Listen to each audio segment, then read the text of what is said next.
There's honestly nothing better than having a partner that can do everything that you can't and vice versa, especially if you have to go out in the middle of the woods in the dark. I cannot for the life of me spot a salamander, but Leah can. And she might miss it when she tries to catch it, but like I'm there to back her up if she needs it. That one. They metamorphose? You found one? Here's one. Ah, it's A little juvenile. Okay.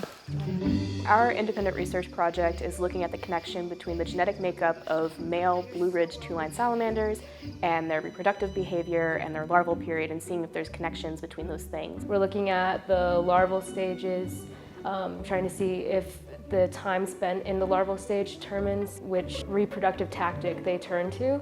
And then we're also doing a photomark recapture project to see if we can get a better idea of lifespan. So we're at Highlands Biological Field Station as part of UNC's Institute for the Environment, and we're here taking classes and doing research. I had never done field work before this program whatsoever.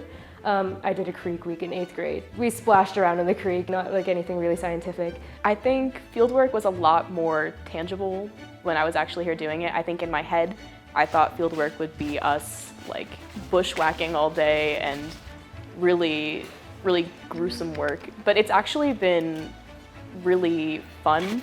And there's nothing I enjoy more than getting out in the field 3 days a week. It's really rewarding actually, like seeing our progress from like not even being able to see a single salamander just sitting on the ground and having to have it pointed out for us to like going into the creek and like finding them in really difficult places and like wrangling them and wrestling around in the water but still getting them. Presumably if we find one, we just have to do our best to get it into a Ziploc bag because when we always wet the bags because salamanders breathe through their skin. And we use a little scale and we hold it up next to them and we take pictures so that we can see if there's any repeats from years previous. It'll give us a better idea of lifespan and whether or not they can change tactics. A lot of us started in the same place in which we had very little experience in any kind of fieldwork capacity.